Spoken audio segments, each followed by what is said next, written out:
Markets shocked by disappointing jobs growth in August. There's now renewed concerns about another economic slowdown. Joining me now, Meredith Whitney, Advisory Group CEO Meredith Whitney. Meredith, welcome. Thank you, Andy. You famously predicted the financial crisis in 2008. What are you seeing right now, particularly with this weak jobs report?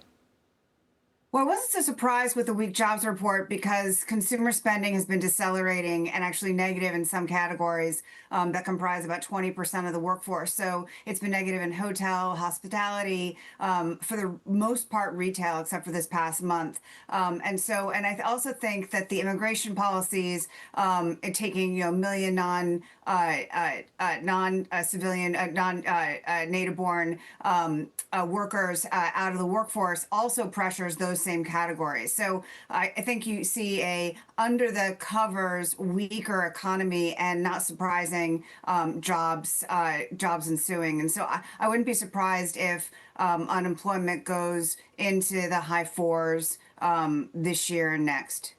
Now, you have some insight about the health of the almighty U.S. consumer. Talk to us about that a little bit, Meredith. Well, thanks for asking, because I love the work on the consumer because it's so granular, and the consumer's been segmented. So for the past 5 years, you've had a K-shaped economy whereby the high-end consumer and what I call the avocado toast consumer, which is those college-educated, high-spend consumers between 24 and 38, largely who don't own homes, who have high discretionary income, have been really powering the spending in the economy, while the rest of the economy, over 52% of households, have really been struggling. Now, what I think is going to happen, what's happening now, which you've seen happen in the first quarter and in the second quarter, and this hasn't been widely discussed, but student loans, which have been on there's been no penalty for not paying your student loans for nearly 5 years. Now, there's been a 1-year on-ramp period where there have been no penalties associated with not paying other than incurring debt. So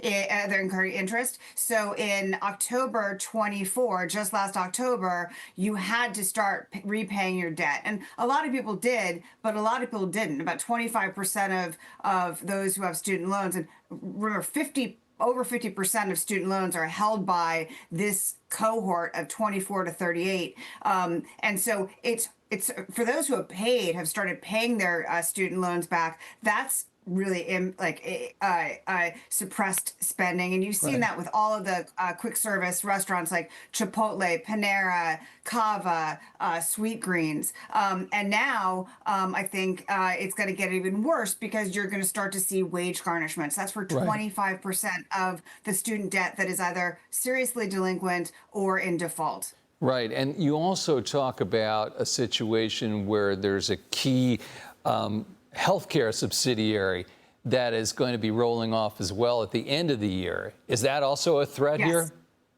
Yes, when you think about these in different ways, we all knew about COVID check stimulus, but we didn't focus, or a lot of investors have not focused on how much other stimulus was in the market. So people not paying their student debt gave them an extra $300 a month. The other thing that happened was in response to COVID, you had the American Rescue Plan Act effectively subsidize anyone with incomes 400% over the poverty line. So an individual making over 60,000 was subsidized with their healthcare premium. That equates to about $300 a month. So you're looking at a massive amount of discretionary spend for people who are not paying their full freight on healthcare premiums and also who are not paying student debt.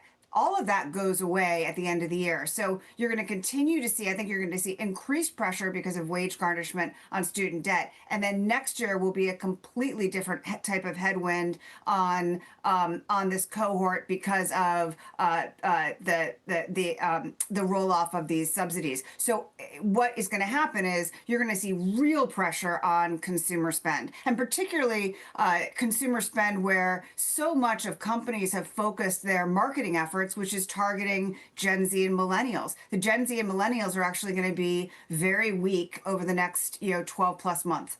All right, we will be watching. Meredith Whitney, thank you so much for joining us. Thank you.